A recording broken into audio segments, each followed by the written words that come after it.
begin. So, equilibrium, our unit 7. First of all, let's define the equilibrium. What does equilibrium means? Remember, equilibrium means a body is in equilibrium when the net force and the net moment of particle are zero. When these two are zero, we are going to say that the object or the body is in equilibrium state. Okay. So we have different types of forces. The first one we are going to learn today is going to be concurrent forces. What does concurrent forces mean? It means the forces that all pass through the same point. The forces that pass all the same point are called concurrent forces. Okay, so if you want to restate Newton's first law of motion to equilibrium, remember that what was the first law of motion? It was saying that it was stating that in the absence of the net external force, the particle is said to be in equilibrium. When an object is at the rest, remain at the rest. If there is no external force, apply on that object. Okay, this is going to be our equilibrium state when we apply the Newton's first law of motion. So there are two conditions for the equilibrium. The first conditions, as you guys know, the sum of the forces must be zero. The first condition of the equilibrium. X and Y component, as you know, there are two types of components that we have in the forces. So the sum of them must be zero.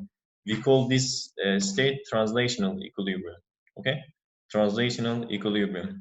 The second one, remember the rotational motion. There was torque. So here, for the rotational motion, the sum of the torque must be zero. Okay, when the sum of the torque is zero, we are going to say that the object is in equilibrium state. Okay, so two conditions. One of them, sum of the forces must be zero. The second one, sum of the torque must be zero. These are the two states that we have to know in order to say like the object is in equilibrium state. If one of them is not like satisfied, then the object will not be in equilibrium state. Okay, let's continue. So there is a question over here. A ring in the figure is laying on a table and being pulled by three strings that hold it at rest. The third string is exerting a tension force of 80 Newton.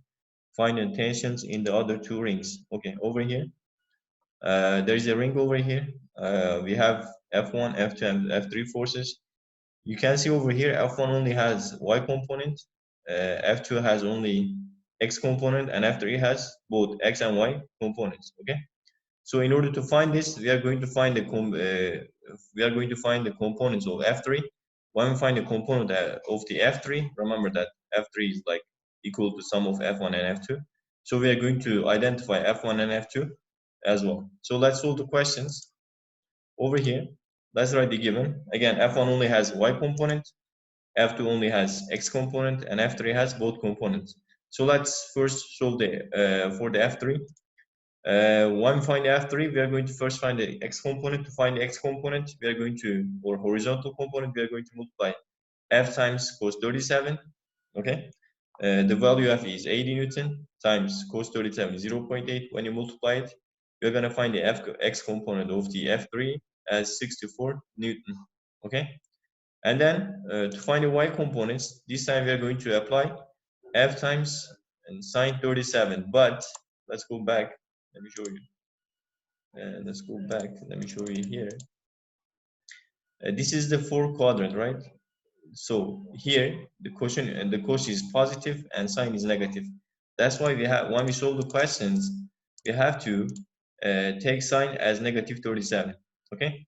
When we take the sine negative 37, we are going to get the correct result. So 80 times, again, sine 37 is 0.6. Since it is 4 quadrant, we are going to take as negative 0.6. When we multiply it, we are going to get negative 48 Newton. So now we find X and Y component of the F3.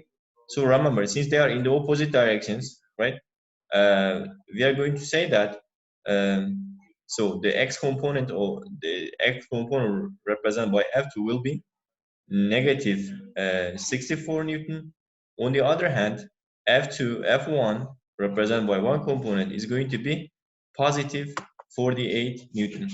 Okay, so the y component will be F4, F1 is going to be positive, negative 48 Newton, and for F2 it's going to be F2 is going to be negative 64 Newton magnitude. Okay, they are in opposite directions.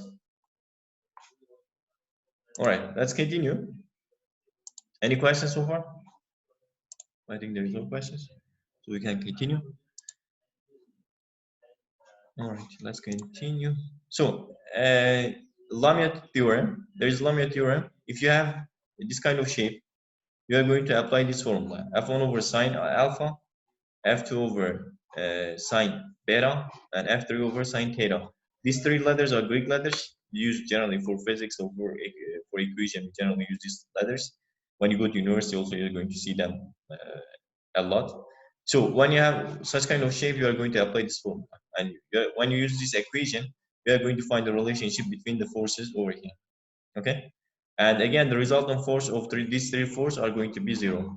The resultant force is zero. That's why the system is going to be in equilibrium. Okay? Any questions? You guys have any questions? All right, let's continue. Let's continue. There is a question over here. Over the question, you are going to understand it better. So what is the relationship between T1, T2, and W? So again, as you see T1, let me just take the pointer over here. All right, so T1, over here it's 20 degrees for T1, okay? For T2, it goes like this, and it's going to be 70 degrees over here, okay? So what is the relationship between T1, T2, and W over here? So again, we are going to apply here Lamia theorem. What was Lamia theorem states? T1 over sine 20 equal to T2 over, let's continue.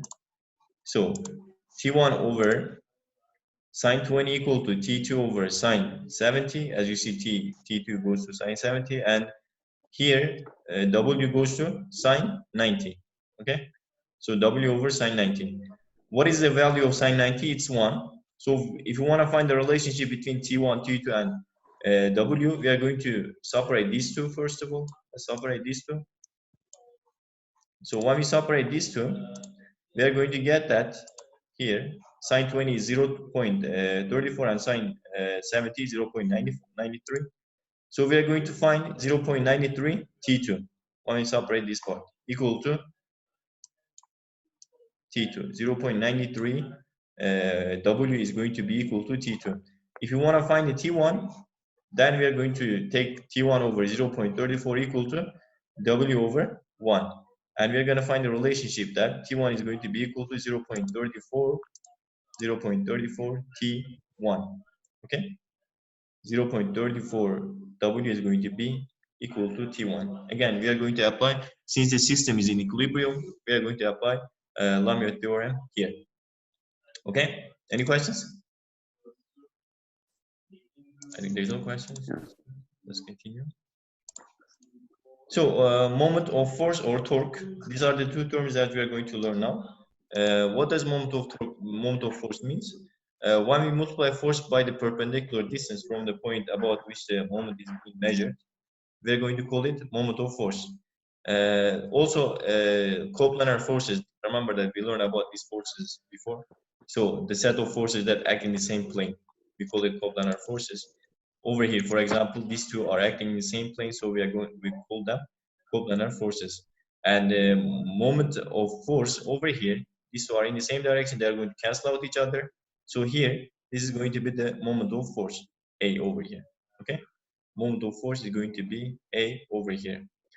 The force multiplied by the perpendicular distance from the point which the moment is being measured. So A times 0.2, like 20 times 0.2, this is going to be our moment of force over here. And the forces that here we call them coplanar forces. Okay.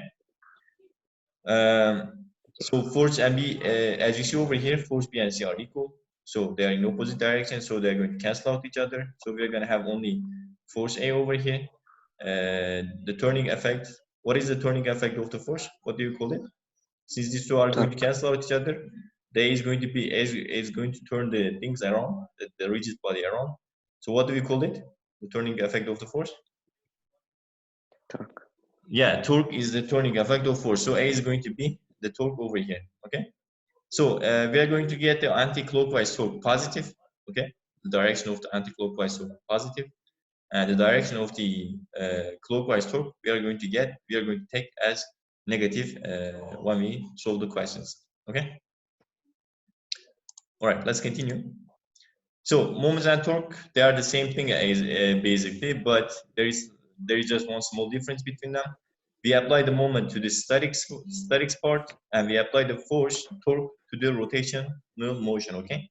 When there is rotational motion, we're going to say that there is torque over here.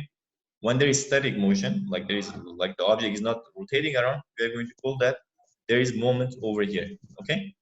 But basically, they are the same physical quantities.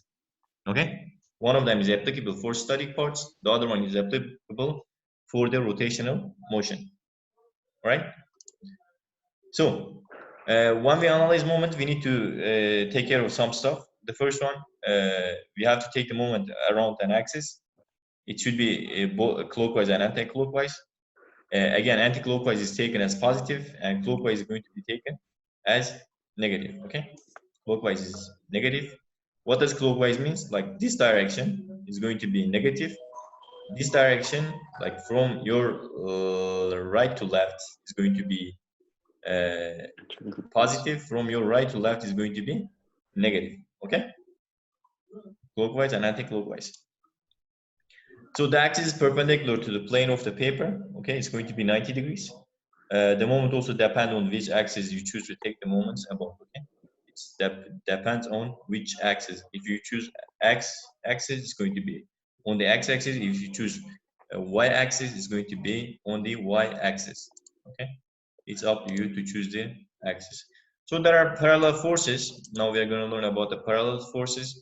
Some of the parallel forces are in the same direction. Some of them are going to be in opposite directions. So for the same direction forces, what we are going to do, to find the torque over here, what we're going to do, we're going to multiply F2 times R1 and F1 times R2 to find the torque over here. To find the resultant force over here, what we are going to do, we are going to just add F1 and F2. When we add these two, we are going to get the resultant force over here. Okay, this R represents resultant force. But if you want to find the torque around this R point O, you are going to multiply F2 times this distance from F2 to O, the axis, and the distance from F1 to O, R2 times F1. When you add them, you're going to get zero torque. Okay, so F2 times R1 equal to F1 times R2. So our resultant force, you add them, and here what I was talking about is this: F1 times R1 equal to F2 times R2. That means the torque will be here is going to be zero. This is the clockwise torque F1, as you see. F2 is going to be anti-clockwise torque. Okay, so F2 times R2 minus F1 times R1 equal to 0. Okay, so we have to multiply the R that a position it produces a torque about any point. Okay, if when we put R, for example, over here, if it doesn't produce any torque, then the position of the R is going to be wrong. So the system is not going to be in equilibrium.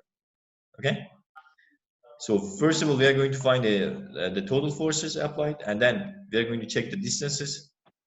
And if the distance is like, let's say, the F1 is greater than F2, let's say, so the equilibrium position will be equal to where? F1 or F2?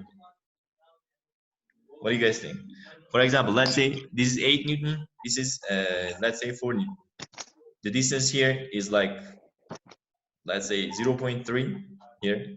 Here is going to be around 0.6. So when we talk about when we see the forces, the greater the force, the equilibrium, the position of the resultant vector will be close to the greater force. Okay. For example, here, when you look at the size of the forces, F2 is greater than F1, right? Look at F2. F2 is larger than F1. So that's why the like the point, the equilibrium point for R, when we choose the R, we are going to take it closer to the F2. Okay, so it's going to be closer to the greater force over here. Okay, so we have to place the R close to F2 in order to satisfy the equilibrium state. All right, any questions? No. Let's continue then. So again, the torque will be the torque F1 and F2 will be equal to the total torque over here. So let's continue. So the opposite directional forces.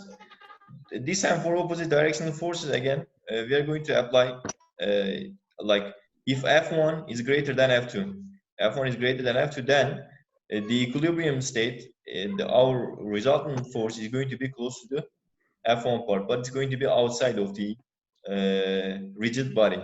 Okay. So to find the R here, they're going to subtract F2 minus F1 since they are in the opposite directions. F1 minus F2, F1 is greater than F2. So we are going to subtract F1 minus F2 to get the R. If F2 is greater than F1, then we're going to subtract F2 minus F1 to get the R over here. Okay. And here, for this position, so when the R is positioned over here, when it's positioned over here, then just a second.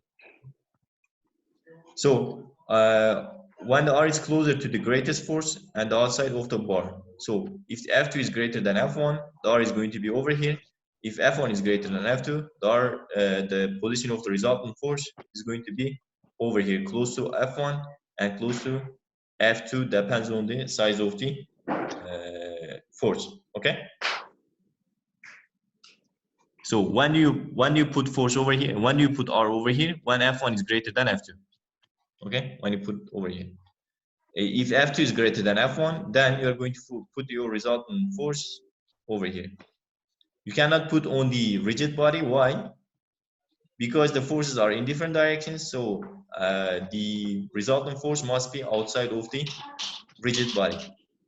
Okay, let's continue. So this what we have learned was about the forces are perpendicular to each other. What about they are not? If they are not perpendicular to each other, what's going to happen now?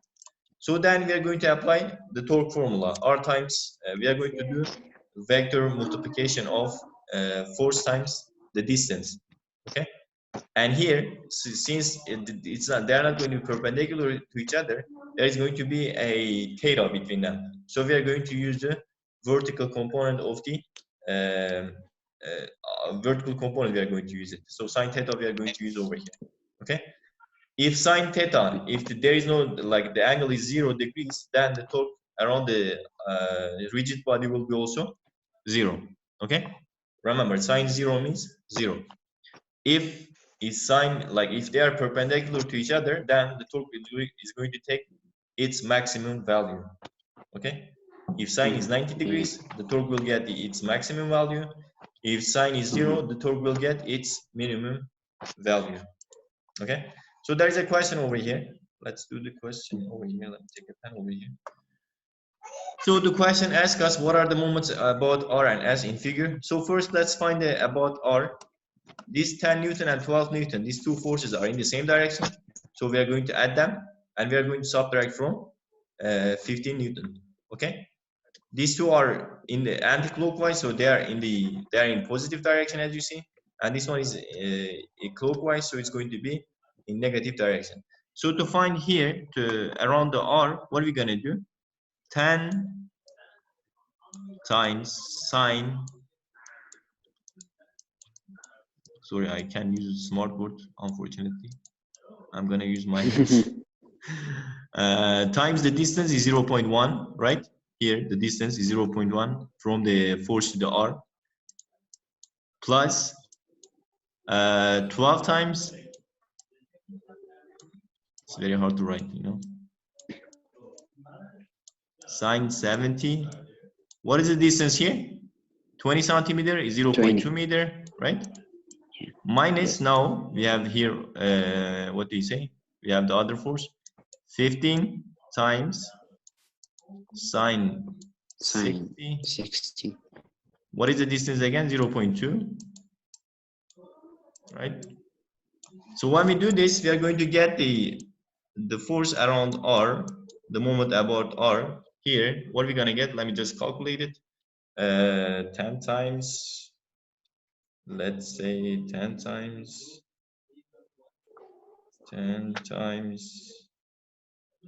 sine 45 times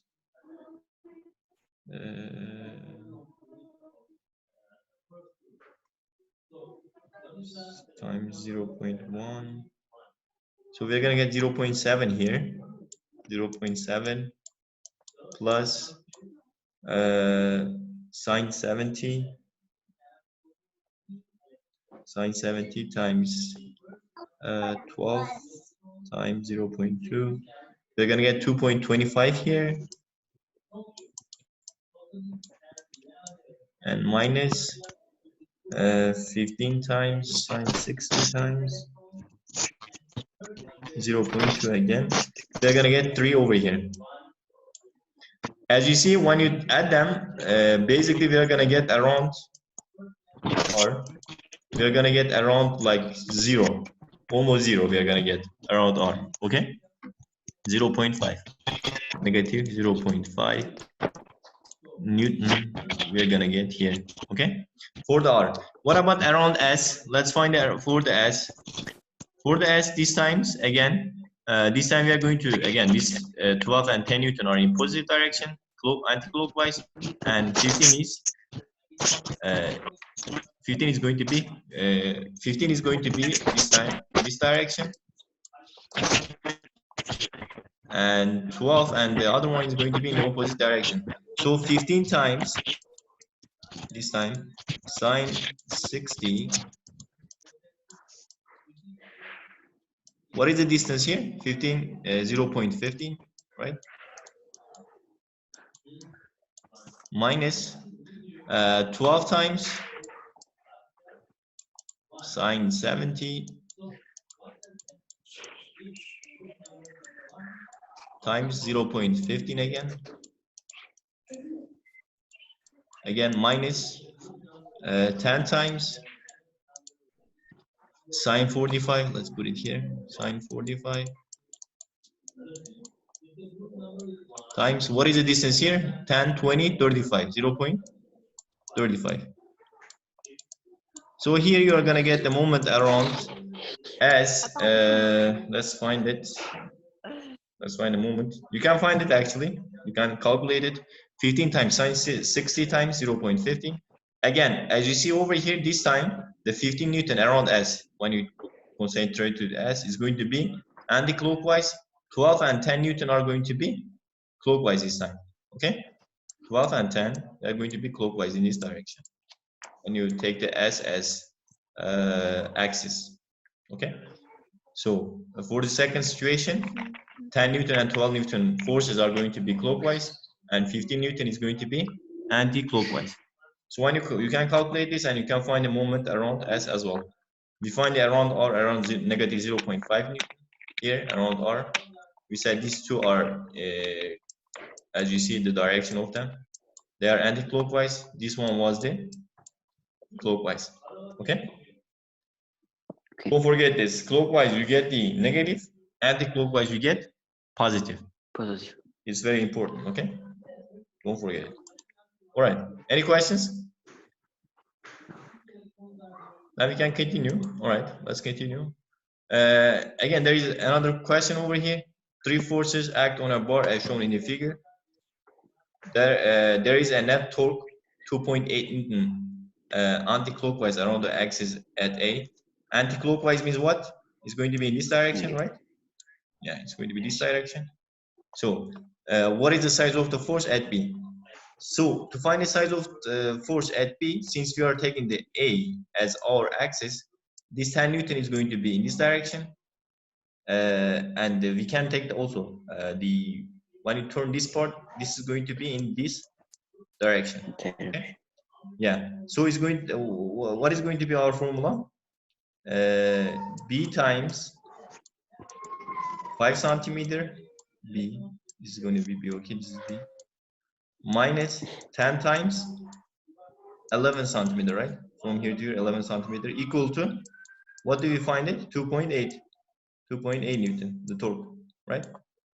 So 5B is going to be equal, 5B equal, 10 times 11, negative 110. When you send the other part, it's going to be 2.8 plus 110, right? It's going to be 113.8. To find the B over here, we are going to multiply, we are going to divide 113.8 over 5. So this is going to be around 23 Newton. So we are going to find the B around 23 Newton, okay? The force of the B will be around 23 Newton, okay? Why? Because you know, when the A is anti-clockwise, the direction will be like this, and the direction of the B is going to be also like this. And when they turn, they're going to turn like this, right? So the direction of the C is going to be clockwise, right? So that's why we subtracted here, okay? So we're gonna get the B around 23 Newton. This is the around part. It's going to be around 23 Newton, the size of the magnitude of the force at B, okay? Any questions? All right, let's continue. So conditions of the equilibrium. Let me just take that.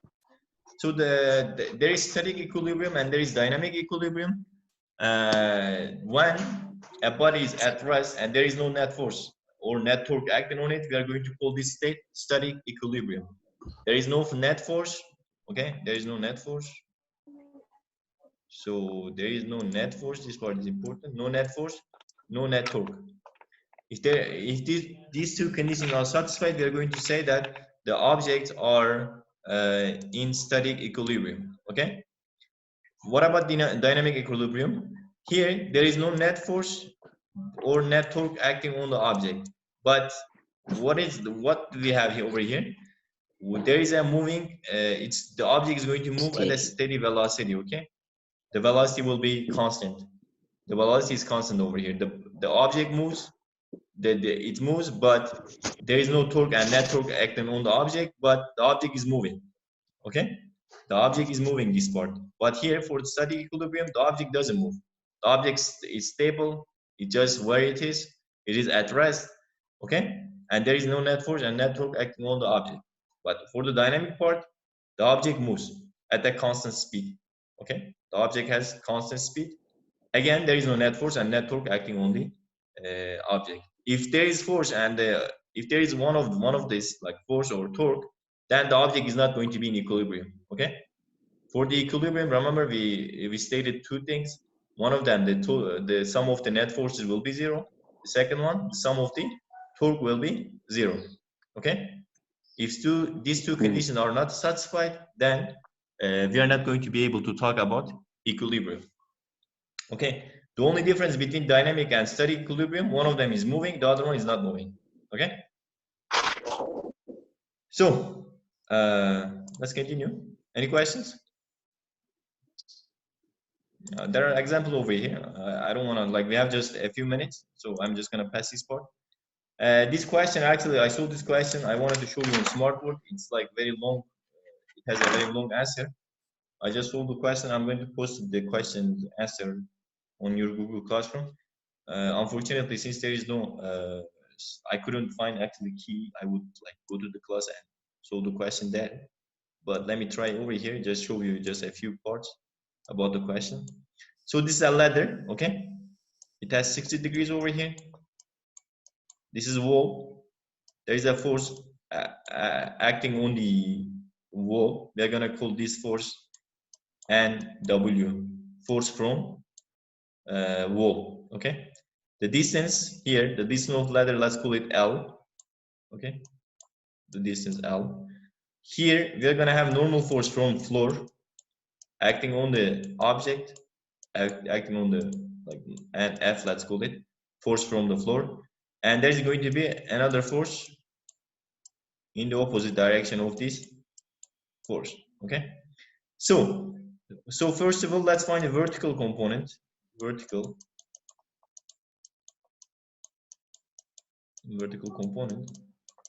Find a vertical component, we are going to use NF. As you see, NF is vertical component.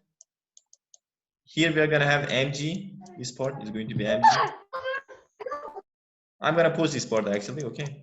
It's going to be mg. That is going to be equal 0, okay? Since it's equilibrium state. What about horizontal component? For horizontal part, again, we are going to put this time the force from the wall and minus, as you see, it's opposite direction, F. That is going to be 0 again, okay? This is going to be the first part. The second force, we are going to, again, consider anti-clockwise positive. Anti-clockwise means this part is going to be positive, okay? And the clockwise will be negative. So we are going to subtract these two equations from each other, and then we're going to get another equation. I'm going to post the answer of this question on your classroom, okay? So if you have any questions, you can ask me over there, or I just can take a picture and send you to Telegram, okay? So this question basically, we are going to have such kind of shape, and we are going to go over this shape, okay? I'm not going to explain it. I'm just going to share with you. Sorry, guys, it's hard to write. All right, so let's continue what we have here. So the last part is going to be rotational equilibrium. So for an object to be in static equilibrium, the sum of the clockwise and anti-clockwise torque acting on it must be 0. Okay, so we call the sum of the clockwise and anti-clockwise torque must be 0 in rotational motion. Okay, so in rotational equilibrium also this is going to be our condition to be satisfied. If a body is in rotation equilibrium, the sum of the all external torques acting on the body must be 0, as you see over here. So here there is a question: is the body shown in the figure in rotation equilibrium? What do you guys think? This part is acting in this way. This force is acting in this way. As you see, F times X. This is this part, F times X, is anti-clockwise, and this is the clockwise minus F times X. As you see, when you multiply them, it's going to be Fx minus Fx. We are going to get sum of the torque 0. Since the sum of the torque is 0, we are going to say that this object is in equilibrium state. Okay? So, lastly, we have couples. Couples, the couples that you guys, in physics also we have couples. But the couples means, like I said, of forces with a resultant moment, but no net force. There is no net force when you talk about couples. The resultant moment, but no net forces. What does this mean? It means this. Here, for example, there are two forces. When you add them, F plus minus F, you're gonna get 0. Okay? So the 0 is our resultant moment, but there is no net force. There is no net force. This is our resultant force. There is no net force, as you see, 0. But resultant moment, it can be anywhere. Okay, it can be anywhere for this kind of systems. So we call this couples. So, okay, so the properties of couples, the resultant force will be 0 again. There is not going to be a resultant moment. Again, it's not going to, the places of the resultant moment is not going to be clear. So it can be anywhere, like can be over here, over here, over here, or over here. So it's not clear. It can be on any axis. Okay.